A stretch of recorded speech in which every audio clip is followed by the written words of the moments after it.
Darren. Have we done this before? No. I don't think we ever have. I'm joined today by the legendary Darron Hacker. Many of you do not get the chance to hear from Darren often, but he is the one truthfully behind the scenes orchestrating. So I'm excited for the opportunity to get a chance to talk to you today, have people get to know you, and to hear just the passion that you bring, the experience that you bring to this industry, and for them to hear parts of like how we got here today. And I think it's a really cool story to share. I think it's a story that we're constantly talking how humbled we are by how fast this happened. And when I want to just start peeling back the layers for how Exact got here today. So Darren, welcome. Excited to have you. Thanks, man. Yeah. This is fun. Did we ever think we would actually be here and be doing this? Sitting in front of these fancy mics and yeah, I do feel so fancy. I even wore my fancy jacket today. And do I look okay? You look great. You look great. You're crushing it. So I want to hear from you first. I want to hear, let's start at the very beginning. So you've been in insurance for how many years now? I passed my test, my life insurance and health insurance test, and started selling in the field. It would have been November of 2007. Okay. So I don't do very good math. So what is that? That's what we would call 17 years? A dinosaur in the industry. So you've seen a few things over the years. I have, yeah. And we won't share the whole story about how you got here today, but your reputation precedes you. You've done a lot of amazing things in the space, but I mostly want to hear maybe some of the why. Like how and why did you decide to get into insurance to begin with, and how has that passion helped drive you throughout the last, however long it's been, nearly 20 years of experience that you have now? I think everybody gets into this initially. You get into any job, any career pathway from a place of like selfish interest and survival interest, right? Like you have to earn an income, you have to make money. I think there's some people that are more motivated by money than others. And money is a very powerful and destructive force, right? And I had a mentor long time ago, maybe one day, who will see this, maybe not, but a mentor who would always say that money just gives you options. And it's true. And I grew up in an unbelievably blessed household and in a blessed childhood, and I would not change anything ever in any way, shape, or form. But options was not something that we really had. And from an early age, I was like deeply motivated by that. I wanted to have different options and different types of experiences that I saw friends having and things like that. And I was always hyper curious from a very early age on wanting to see an experience. And I got into this really for the purpose of survival, on being able to make a really good income. But I realized early on in my career, literally within the first 6 months, like just how powerful the insurance industry is and just how much income you can make and how quickly your life can totally change. And and how you can go from a place of struggle to a place of abundance and being able to actually have options. And I was young. I was 20, I don't remember now. I don't do very good math. 21 years old, 20, right around there. I don't even know. But I was really young, 21, 22, coming into this whole thing. And I grew up where one of my biggest influences in my life unequivocally was one of my grandfathers.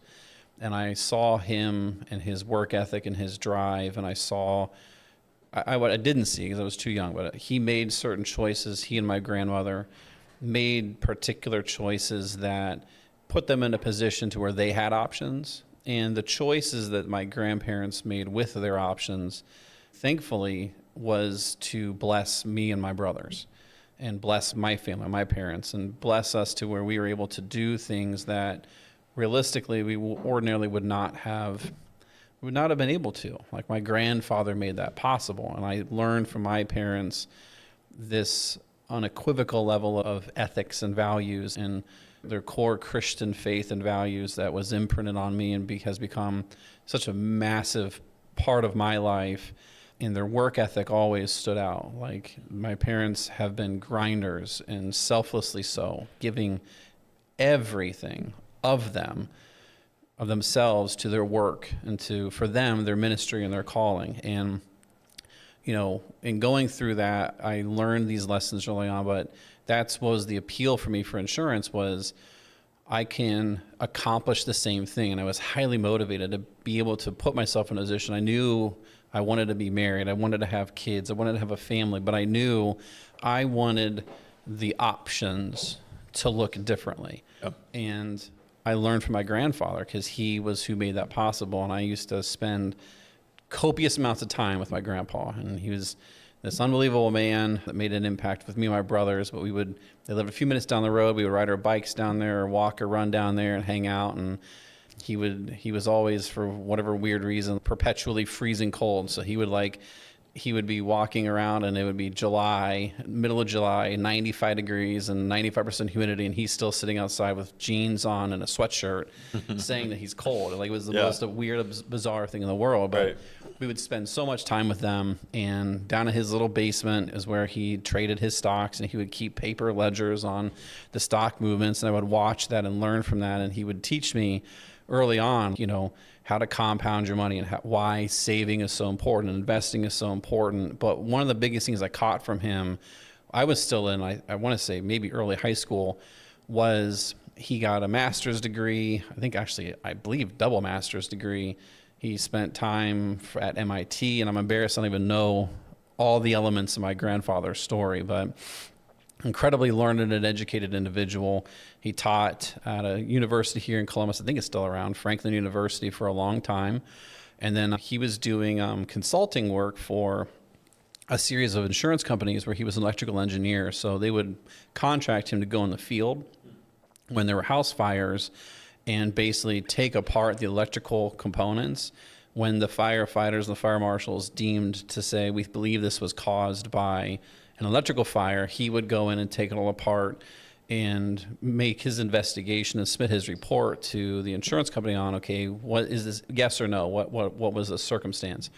But he would tell me early on, and like when I was in high school, like, Darren, if I could go back and do it all again, I would have worked for myself and owned my own company, owned my own business. I see how much I get paid for doing something relatively, for me, that's very simple, but how much money there is in this, like, insurance is incredible. It was huge to him because that was his whole retirement thing. He kept working until almost the day he dropped. I believe he was still 91 years old teaching high school calculus, to where he couldn't see or hear. It's crazy. But like, that's who he was. And it was a lifetime for him of sacrifice for his family. Not too many grandchildren, and not many of them were very local, except for me and my brothers. Like I said, we were 2 minutes away. But it was always sacrifice for us. And that's one of the things that really was my driver, was to be able to work in a way where I could create options for everybody. And to this day, it's still my number one driver, is to be able to have options, not just for my wife and my children, but for my family, for my siblings and my nieces and nephews and my mom and dad and my extended family. Like, that is, to this day, like, that's my why, even more than why I got into it. It's still the why. It's still, we were talking about this today after our board meeting, right? Was that, or I think for both of us, our why, my why, is to change our people's lives. 100%. It's not any more than that, right? Like, when we can change our people's lives, from our sales employees or corporate employees, and we can design and develop systems and products and revenue streams that are earmarked for them, to give them a chance to change what their entire future outlook looks like. That's why I do this. Sure. Because when that happens, then yes, as founders, as shareholders, we built the whole thing, we funded the whole thing, we've done this whole thing. Yes, our lives are infinitely changed for multi-generations as well. But that is a result of the aforementioned, right? It's the result of changing other people's lives. And honestly, that's why I love insurance, right? I had a mentor forever ago who would say the best thing about insurance is that nobody gets paid until someone else gets helped, someone else gets served, right? Yep. And that, it's a great saying, but it's also kind of cliche and gets manipulated and twisted in a lot of different ways. But at its core, fundamentally, That is true. That is right. Like insurance, you do not get paid until you actually served and helped somebody else. And for us now, as owners, as employers, did you ever think that you were going to be in a position where we had at this point, 400 employees on payroll that we're doing this for? Like I didn't. Like maybe you did. Like not even a little bit. Yeah, there's so much of your story that I feel like I'm looking in a mirror in some ways. We had similar upbringings. Yeah, we did. We, my dad was a pastor, one of 5 kids, grew up on a very small salary. And when you have a lack of resources, you have to learn how to be resourceful with what you have. And, that spawns a level some of those are the fondest memories too. 100%. The paper routes, the working at Kroger. I grew up in a pretty affluent area in New Albany, Ohio, where a lot of my friends came from money. And I was working 3 to 4 days throughout the week while doing basketball, and my friends are out just enjoying the weekends like normal high school kids. So there was a level, same thing, when you have lack of resources, you have to learn how to adapt to that. Same thing for you. And the influence that's been around you with your grandfather, like I wouldn't trade that for the world. It helped me learn lessons along the way that there's no shortcuts. There's absolutely no shortcuts in life. Everyone's looking for that silver bullet. It does not exist out there. It comes through a lot of grit, a lot of hard work. And for me in my journey, you've been obviously your business partner, but you've been a mentor of mine for many years. When we first joined our last company and we had a chance to meet about 10 years ago now, I got to witness that firsthand, that I didn't know anything about sales, didn't know anything about annuities and retirement planning and 403Bs and that whole world, but I deeply cared about people. And to your point, the more that you care, the more that you serve, the more that you sell. And so there is a monetary aspect that drove me in the early stages to make sure I'm taking care of my family, make sure that I'm hopefully leaving a legacy. But it started out, it's the same analogy. You put on your own mask first, the oxygen mask, you have to take care of yourself first. But in the same time, you have to be others-centric. And so that's what I've loved about learning sales, is that it truly is service at its core. And if you can learn to do that and figure out like actually how you're solving the problem, that's where the real magic happens. And that's where not only does your life change in the financial impact, but also you change other lives along the way. And for me, that's what drew us to Medicare in a lot of ways. We had many years of working together in our last company, saw an opportunity in the marketplace to do something differently. And as a result of that, we've become the fastest growing Medicare shop in the whole country. But it always was birthed in how do we serve people? Not even just the clients, but our people, our staff that we have on board. And I think that's what's helped us catapult to this whole other level that we didn't think we would ever do. We never thought it would be this big this quickly. But when you capture lightning in a bottle and you have such a heart to help other people, like scaling is its only option. Talking about like growth and all that, how, from your interpretation, when we got into Medicare, what were some of the key early things that you felt like we did to set us up for a successful path? It's a good question. I think you remember back like where it started from, like when we spent our time at Appreciation Financial, that there was value that we learned there by way of partnership. You know what I mean? And my business partners, our business partners, Ben Jerome and John Becker and everything that we did back at AF, we learned early on in our careers that you had to have partners. Not everybody does. There's certain people that really don't, right? At least speaking for me, I don't know about you. For me, I knew that a long time ago. I learned that about myself way back in my days working for American Income Life Insurance Company, and where I came up in the whole business. And I knew way back then that if it was going to be only on me, that the results that I was going to deliver were not going to be what I wanted or what was needed. And it's a weird thing. One of my favorite lines is that your greatest strength is usually also your greatest weakness. And growing up, one of my greatest weaknesses was I had a mega lazy streak in me, like big time. That's hard to believe. I know it is weird, and it's still there. And I fight with it, not as anywhere near like I used to, but I at least was smart enough or dumb enough to stumble into the realization a long time ago that I needed to have a partner that I was accountable to. Yeah. And one of the things that I did way back then in the AIL days was I went looking for that.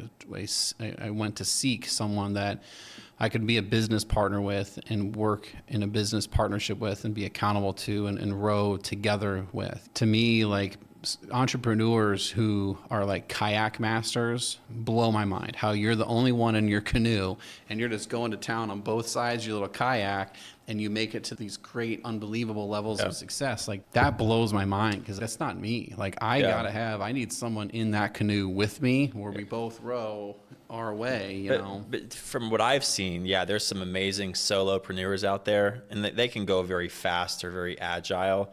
But think of one company that's like top 100 company in the world that got there alone, that did something individually. They're not out there. Yeah, they don't. Like, I knew that I needed partnership, and in leaving that first company, coming to Appreciation and starting that and getting to know Matt Lovelady and Terry Kennedy and working in the teacher market and serving there, like, that was hit close to home, right? For my parents being teachers my entire career, my grandfather, my aunts and uncles, my cousins, like, my entire family was teachers, right? I went to college for history education and then realized I really could not stand teaching and education. I didn't want anything to do with it, right? I want to get in business and entrepreneurship and Didn't you get make kicked out money. of college too? I was asked to consider not coming back on a couple occasions, and That's a different story for a different time. We'll cover that some other point in time, right?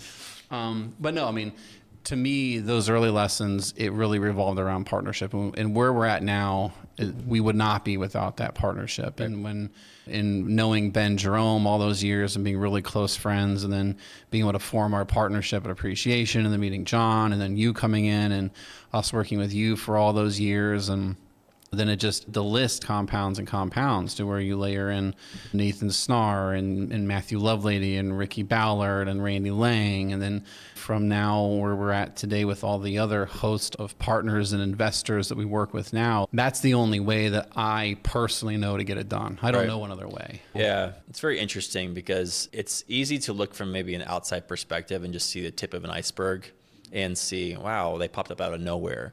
And yes, in the Medicare space, we certainly have.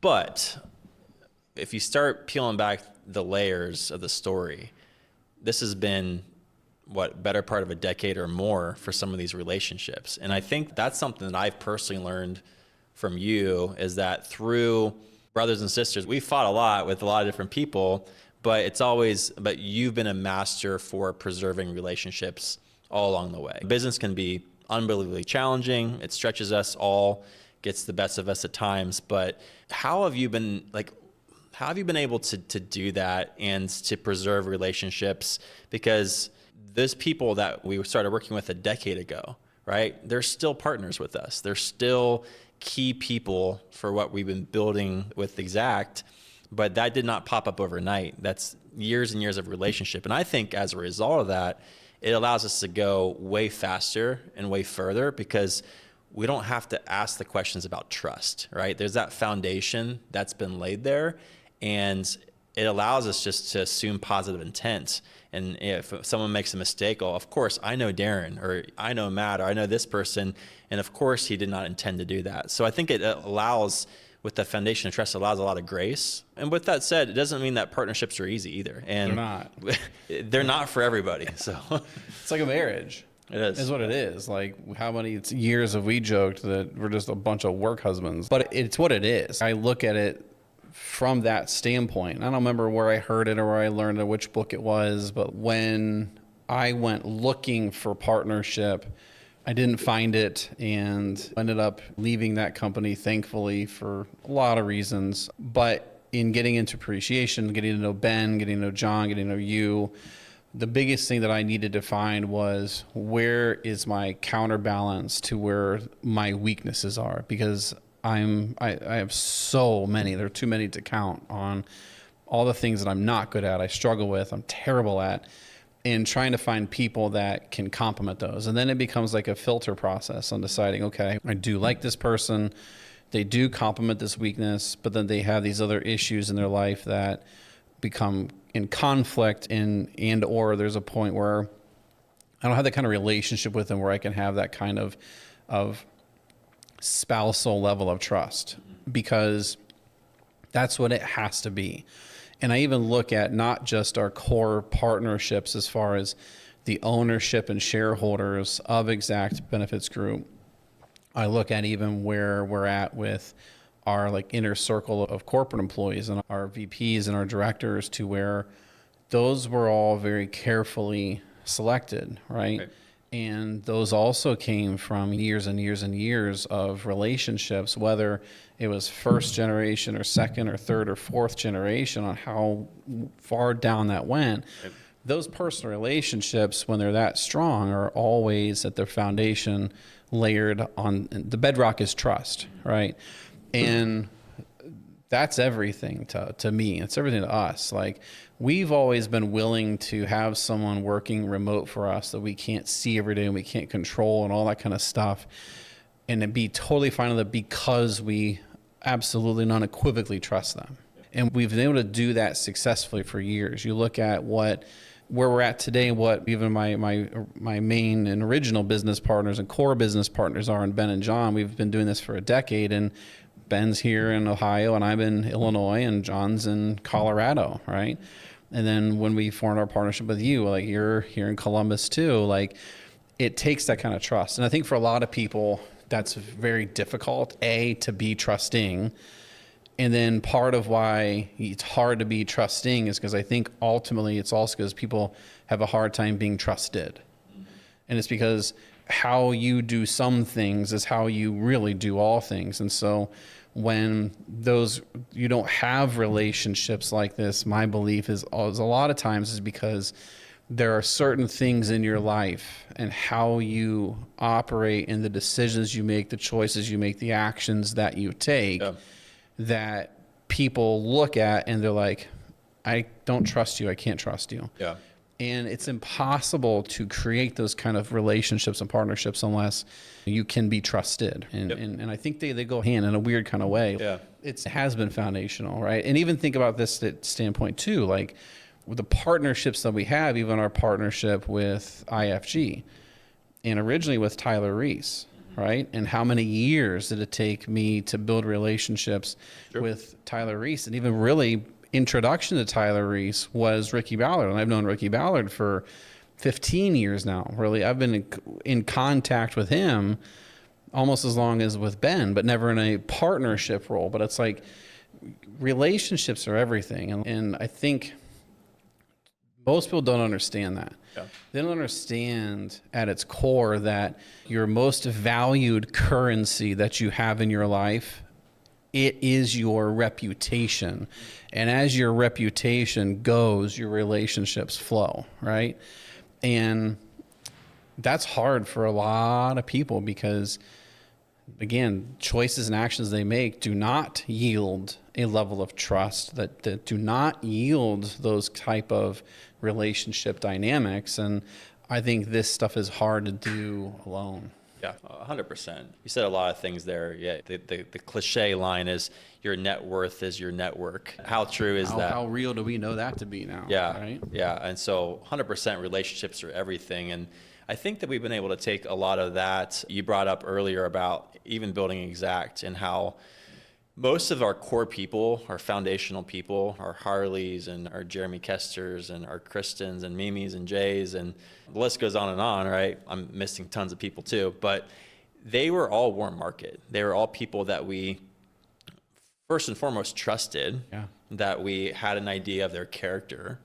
And so I think when you can build a team that way, you don't really have to worry about, can I trust someone, right? Are they doing the right things? And for business, that's everything. People problems will sink you way faster than Medicare problems. And, you know, having a team that is aligned and rowing in the same direction, it's not the easiest thing to do in the world, right? Working with people is ultimately challenging. We're emotional creatures. We have bad days. But if you can get a team that's aligned around a common vision that is willing to make some personal sacrifices in order to accomplish something bigger and better than just them as individuals, that's where the magic happens. And there's so many, if you think about the people that we have inside of our organization, there's amazing individual people like that could do this, that could be sitting in our seats right now, and that will be one day. For sure. But there are people that doing it even better, way better, yeah, like faster than what it took us at a higher level. Like, and that will be the greatest joy when that day comes, when we can pass the baton and this business is way better because of they've seen things, they've experienced things. It's a process. It's a process, and I think it's really the power of Exact has been the people along the way. We've had a lot of people that have taken severe pay cuts to be able to set aside their own families and short-term income. And I always share this as someone, J.M. Ryerson, if you're watching this by chance, but he's a guy that said, don't be getting to your birthday and be the only one eating the cake. Yeah. And I took that to heart. And that has been a personal mantra that we've carried out throughout Exact, because this is no longer about Darron Hacker. This is no longer about Matt. It's not about any individual. It's about we as a collective, right? What can we accomplish?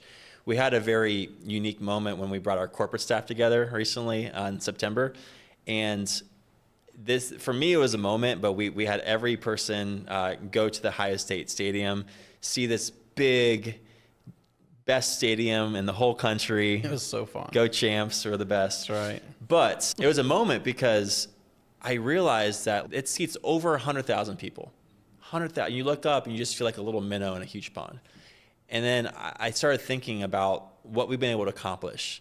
Started thinking about how our very first AEP, we did comically like 300 applications. Yeah. I think you wrote 5 of them. Yeah, 4 of them right. are still in the books. That's right. The Your data. persistency is stellar. Pretty good. And Good LTV. great LTV. I think 2 of them are your parents. But anyways, from 300 to the next AEP, where we start stacking and building to 8,300 applications, to over 30,000 this past year, right? And so this next year, like, it's crazy. And so back to Ohio State, like, this year, we will in spades fill that whole stadium with people's Clients. Yeah, with people that we, not it's a metaphor, but like with faces and names of people that we had an impact on their lives. And for me, that was a moment of like motivation that this is way bigger than just any individual. There's no chance I could ever do this without the team that we assembled together. Right. And that's what I'm honestly probably the most proud of, is that we can all win together. We can all eat the birthday cake together. And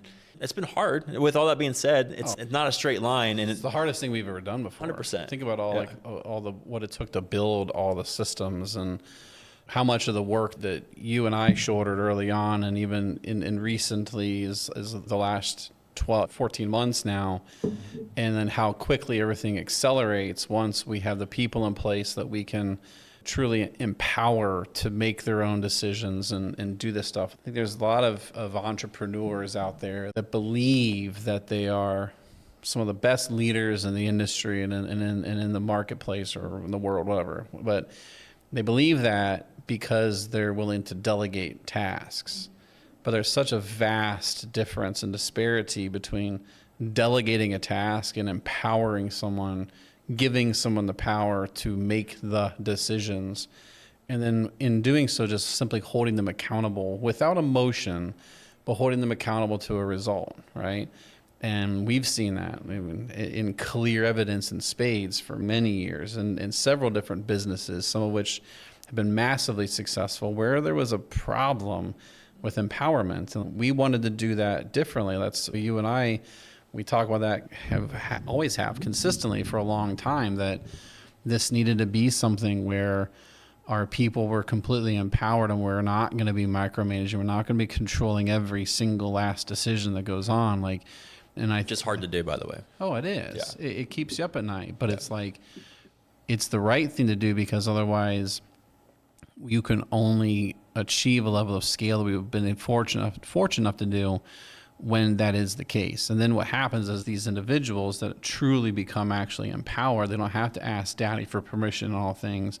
They make their own decisions. Then it yields a level of ownership, right? And so to some of the things you're talking about on how much sacrifice there has been for a lot of our people, it's going to be paid off in an absurd way. But it's like that sacrifice becomes worth it and manageable when people feel they're a part of something bigger, they're a part of a vision that matters, and when they feel they're truly actually empowered in their role, that they have control on their role to be able to make their decisions and not have to worry about big brother and asking daddy. And that means a lot for people. When they feel that there's ownership, they feel that there's partnership. Sure. Right? Yep. And so now what people are willing to do, the work they're willing to put in, like, it blows my mind how much work our people do in over the nights and weekends they don't ever complain. Yep. They don't. And it makes it even more humbling as to the reasons of what our why is. And realistically speaking, why we have had to build this to the scale that it is has been in order to make good on our promises to them on how we were going to change their lives, because it would have been really easy to shut things down a long time ago and write it out all the way to the bank every quarter, and instead take all that, reinvest, dilute down to bring in more and more operating capital in order to scale more and more, in order to do things at a bigger and bigger scale, because the dreams of the team have to fit inside this umbrella. So that means our dreams, our vision, our expectation has to get much bigger than just us. Like, we could have been done a year ago and walked away and pretty much retired. And that's not what we want. You know what I mean? And I just, it's hard because it comes down to partnership, but it comes down to our people. You can go fast by yourself, or you want to go far, you got to go with a team, you got to go with people. And I think there's a lot of really good examples out there, whether in the industry, life insurance industry, Medicare industry, there's a lot of really good examples out there. We've got a lot of friends in the business that do an amazing job with it, right? Yeah. I think for us, we just saw a different road to take to get to a different type of result for the purpose of impacting more and more people. Yeah, you alluded to this earlier. Success leaves clues. And we had success in previous businesses, a lot of hard lessons that we learned along the way, some good, some bad, but we brought a lot of that with us to Exact. And we brought the army of partnership along the way and found amazing new people to partner with, everywhere from the agent to our corporate staff and all that. If you're watching this, which I don't know why you would listen to us knuckleheads for more than 20, 30 minutes, but I would have turned us off. Yeah, it's probably, no one's probably actually listening, but if you are. I'm having fun. I don't care. You don't have to listen. There's cameras running too, I guess. If you're an agency owner, right, and you're hearing parts of this story, right, like you've heard the importance of a team. You've heard the importance of obviously working hard and not forgetting where you came from, having a bigger why and vision and all that. Those are all super important things and honestly foundational things. But for someone that's looking to grow and scale and maybe take the leap into maybe an LOA model or a different version, like what, from a very practical standpoint, what do you think is needed to make that jump? Maybe it's not going to 400 to 700 employees, right? But what does that next step look like for someone that maybe is just a individual producer that's looking to build, looking to grow? And do you have any insights on that? I always believe that you have to start with the end in mind. And that's easier said than done, right? Like we can sit here in our fancy microphone equipment and all that and throw that around as like an obvious no duh kind of thing. That's hard. Think about how long it took us. Think of how long it took you. Even when we first started working together, and like when we met, it took you some years to really get to that point. It took me, I was in a prior career for 7 years beforehand. It took me every ounce of that 7 years to finally realize some of those things that I wanted and what I wanted that end result to be, right? And for someone who's an agent, I think so much of it is it's strictly survivability mode. So start with the end in mind and really decide, okay, what is it that you really want long term? Yeah. What you need now is you need to be able to pay your bills, right? Yeah. And that to me is also extraordinarily simple when you have the right conduit point. Where I started my whole career at, the benefit and the draw was that we didn't have to pay for any leads, because the reality is if I had to do that, it was LOA. The comp was not that good. The products were really not good. But in starting there, we didn't have to pay for leads. That's what got me moving, was I could say, okay, all I have to worry about is what I can control, which is two things. Any human out there is just your attitude and your activity. That's all that you can truly actually control, right? God decides if your eyes pop open in the morning. Outside of that, we make the choices, but all we can control is to the activity, to roll your legs out of bed, get up, get moving, do what you got to do, and control the attitude. But that's where I started, was in that kind of realm. And if I didn't have that, I don't know what I would have done, because I couldn't pay for leads. And I look at so many agents out there in this ginormous industry that we spend millions and millions of dollars every month on leads, on marketing. But as a base agent, like, you don't have those kind of resources. In fact, a couple $100 for leads is like the difference between paying your bills and not paying your bills. So the fear that sets in is tremendous. So I found a partnership in that company where I could control my destiny based upon my work that I was willing to do and my attitude on how I was going to handle myself in doing it. And then from there, you grow and expand from there. And moving to the next company was the same kind of thing. And we didn't have to spend tons of money on leads. We had a way to go work within a school district system and help serve teachers and educators with planning for retirement without having to drop tons of money on marketing. Again, also LOA. Like, everything I've done has always been LOA, because LOA is a partnership trade-off, right? It's a tool for me to not have to have all the capital necessary in order to scale. And so we've built our whole career off of that. And that's for Exact. We have hundreds of brokers out there well, not hundreds, dozens of brokers, but like, we're an LOA model because what we're able to provide is the marketing, is the leads, to say, you control what it is that you can control. And that is your attitude and it is your activity. If you control that, we'll have it for you. So all that to be said, it's like, we boil it all down.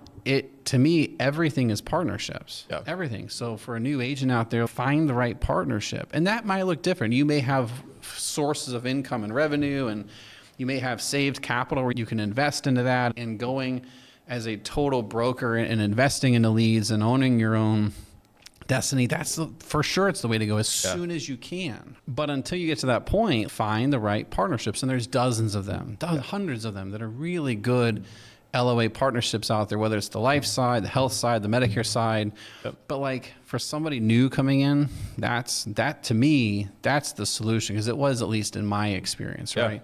I think agency owners is different, but you can speak to that because you came through the same kind of channel. Trying for you, leaving the ministry world and going and spending $2,000 a month in marketing and leads, that wasn't really going to be feasible. No, it was not fun. Yeah, you said something out the gate, beginning with the end in mind. And if you recall, we did that in your basement, however long ago that was, 3 years ago, where that's always a fun story to tell. Maybe for a different time. Day, That's a different story. But that's what we did.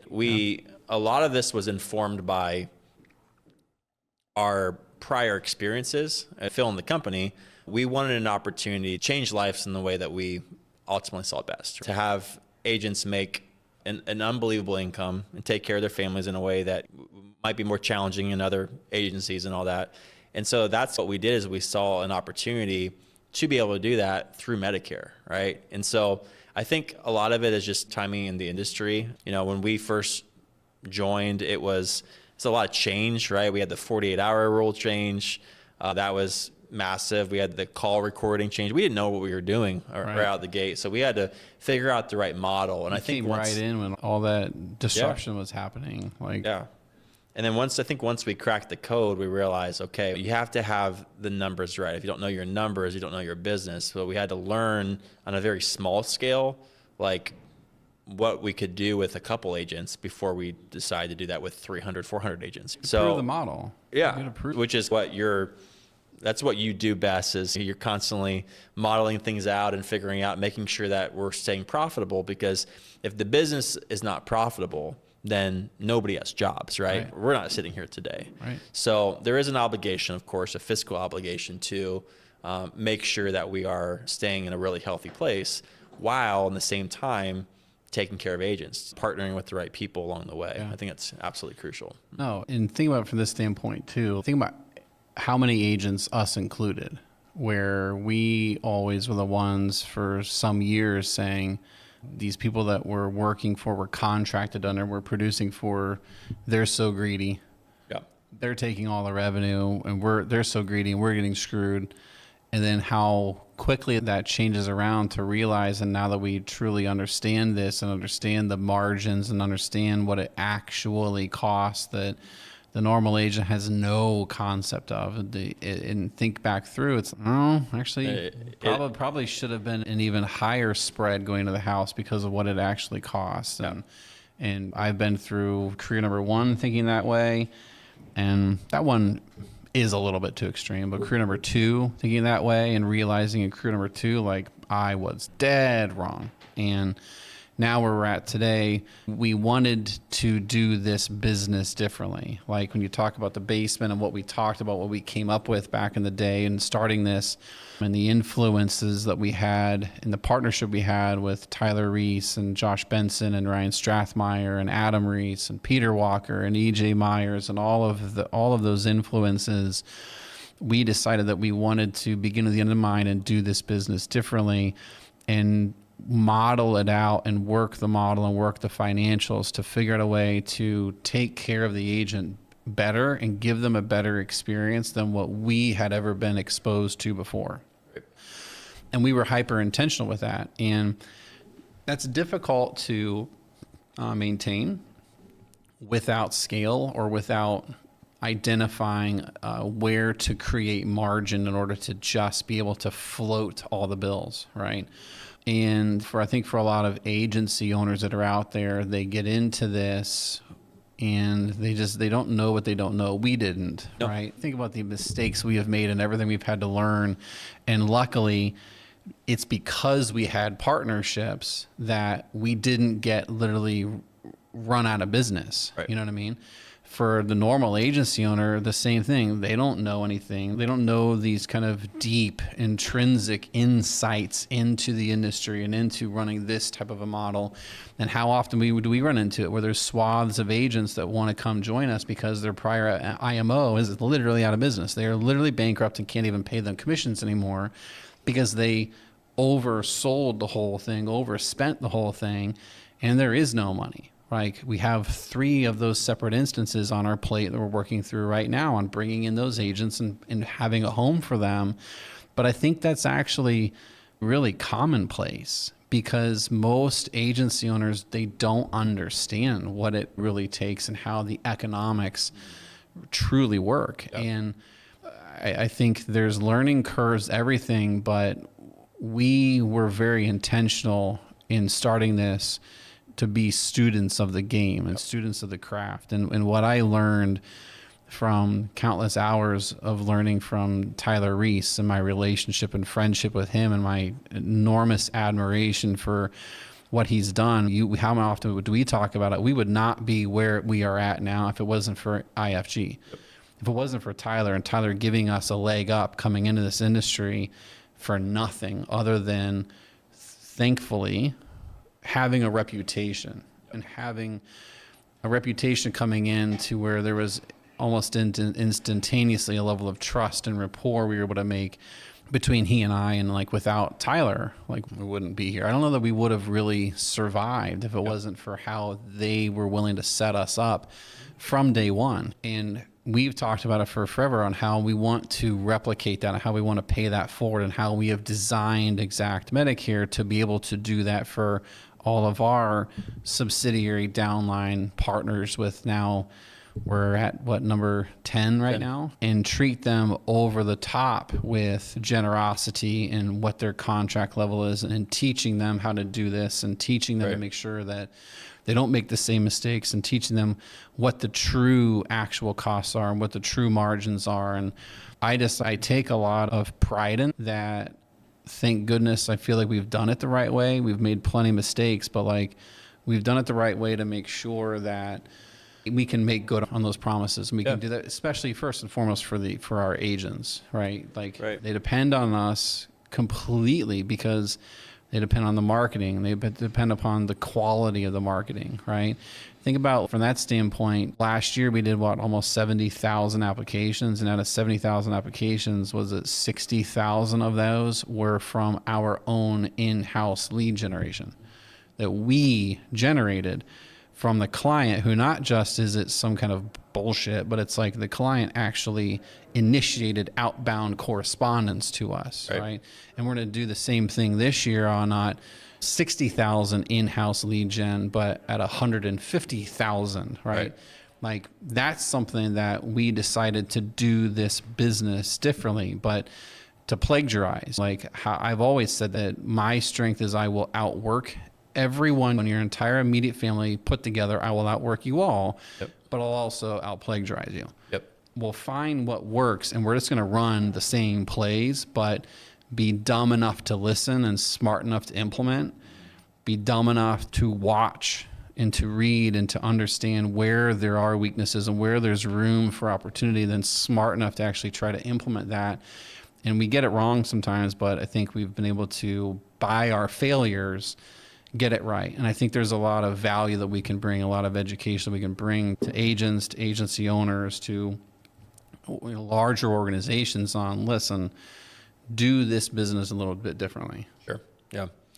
If there's a landmine out there, we've probably stepped on it maybe multiple times. We have no more fingers and toes left. Like we've blown them all to smithereens. Yeah. And I think, and that's, once you've been through that, it's one of the greatest joys is to help other people not do that.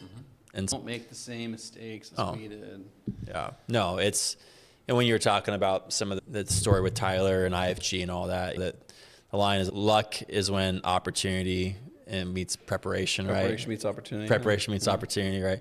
Yeah. Are we lucky? Without a doubt. But with that being said, we were given probably an unfair opportunity.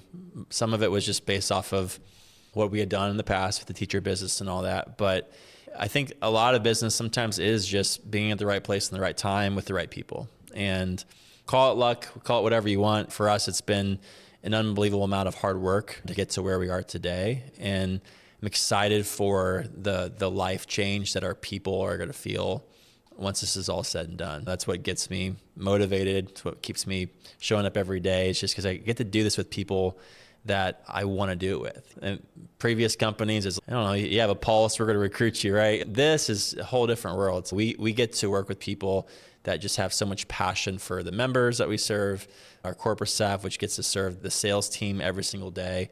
It's honestly just one of the greater privileges of my life to be able to do that. Alignment. Like I was thinking through what you were just saying. How many organizations just, if you have a pulse, will hire you? If you have a license, will contract you, right? And we've seen that for good and for bad, right? Because there's good, amazing, great people and great relationships that you can procure from that. But then there's a lot of bad, right? My thought with that is we try to be very intentional, but ultimately it comes down to, I believe, alignment. So for agents that are out there, I think there's a lot of confusion. A lot of people just don't know where to go, or they get put into a place where they don't feel aligned. But I think there's a lot of really good sources out there. There's a lot of really good, whatever you want to call them, whatever stupid acronyms, IMO, FMO, NMAs, all that crap. There's a lot of really good ones that are out there. And you have to just find what alignment do you gravitate towards. Every company has a culture. Every agency, everything has a culture, right? Every team, every one of our team, we're up to how many sales management teams now? Like 15, 18, I don't know. It's closer to 20. Yeah. Oh, wow. Okay. All right. So I should know my numbers better. You should know your numbers. Yeah, my bad. Okay. But like every one of those teams, they have their own culture. I had a mentor a long time ago tell me that like your team hacker has a culture, and you determine what kind of culture that actually is. And for an agent that's out there looking, and if for an agency owner that's out there looking, that maybe they're looking for partnership, look for alignment. Yeah. Align with a culture that you really want to be a part of, right? A brand is something that you own and you want to possess.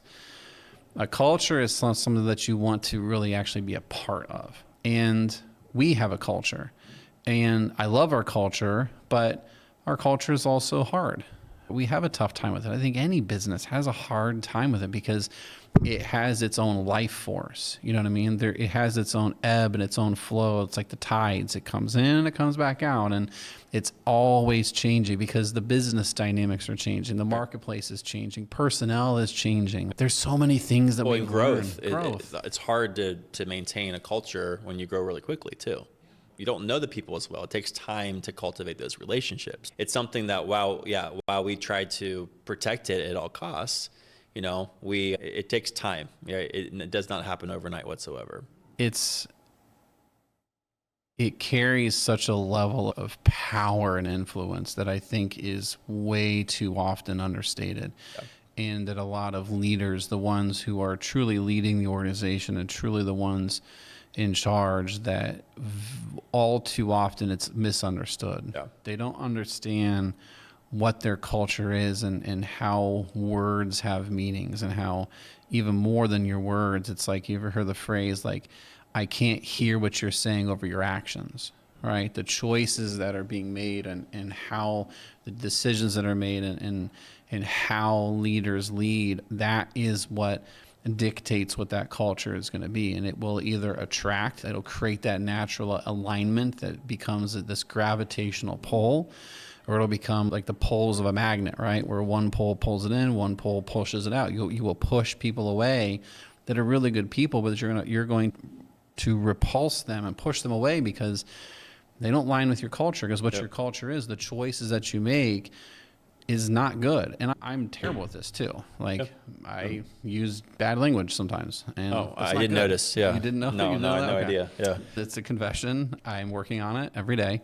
I'm getting better, a little bit better, 1% every day. We started that swear jar and I made $40. And I was like weekly cashing in on that. Yeah. That's great. I should probably, maybe we'll bring that back. Yeah. Maybe my little pension, I start collecting on the side. So yeah, it's college fund, right? For Donovan and Graham. That's right.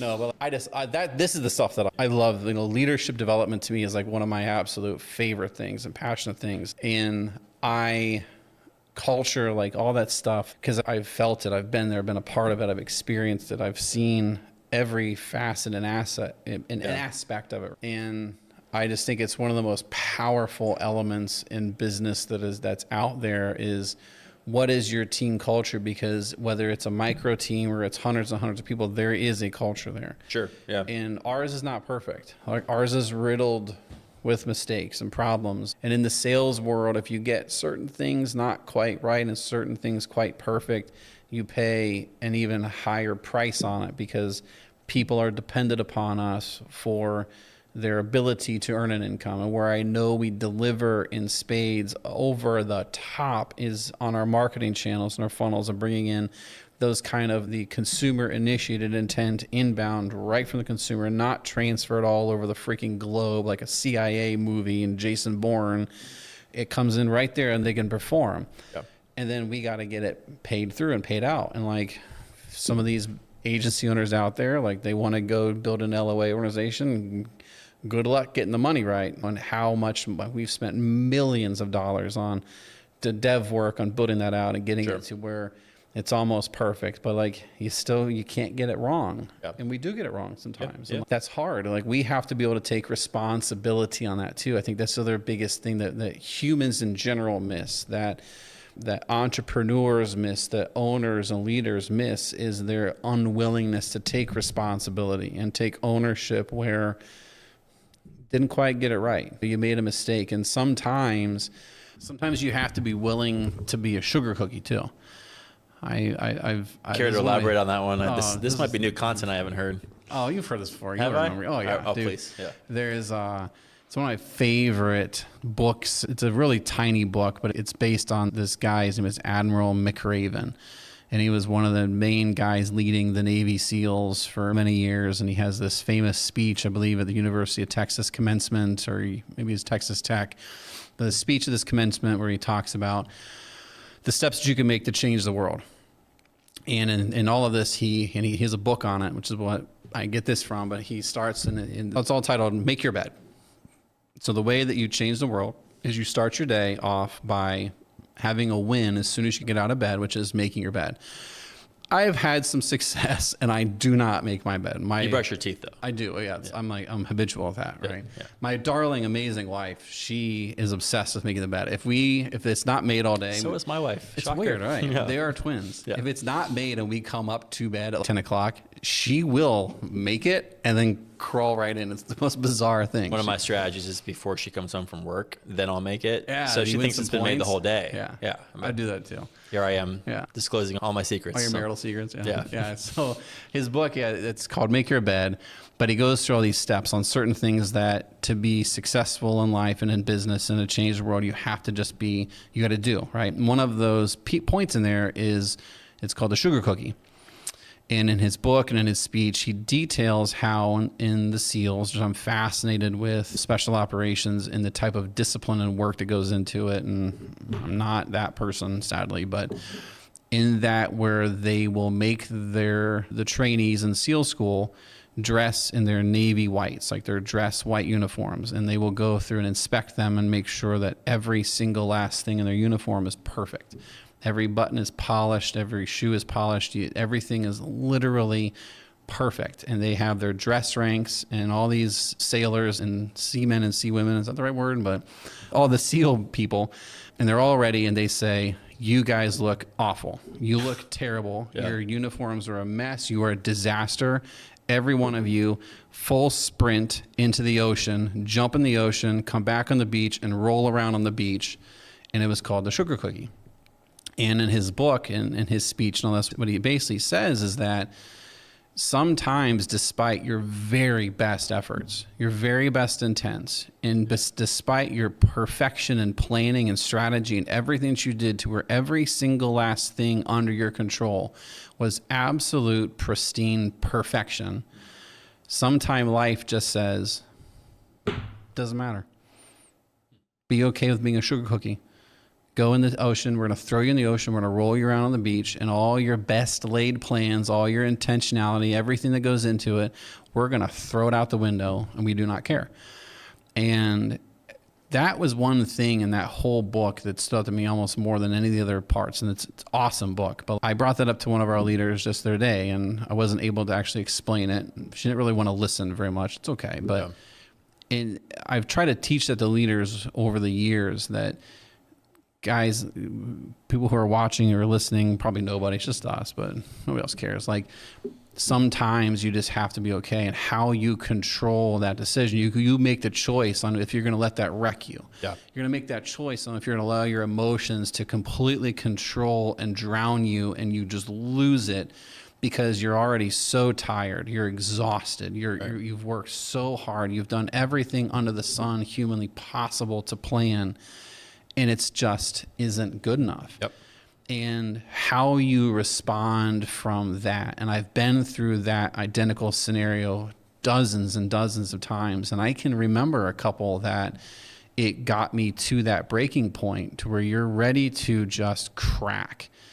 And the choice that gets made then, that choice, and you don't always get it right. I haven't always gotten it right. But how you respond from those moments, those are the ones that really dictate where you're going to go. You. Yeah, you know? it is all about the journey, and I think that the pressure is real sometimes, and it's a lot of work. But I think if you fall in love with the process and you don't care as much about the perfection, that's what you have to learn, and it's hard for someone that really wants to get all the details correct and all that. This has been really fun. I think we are pretty much. We out of time. I don't know, but we have to get on to our next things. You're like, can you all shut up and go home now? Yeah. Okay, we'll be done. But this is fun. Let's do this again sometime soon. Should do it more. Yeah. Should make this regular. This is a big table. We could actually probably fit some more people at it too. That'd be fun. Next time. Yeah. We should put our original founding crew in here. That'd be fun. Talk about the ping pong bourbon night. The war stories. Oh, yeah. Where it all started. Yep. That would be actually fun. Yep. Yeah, it's good. Next time.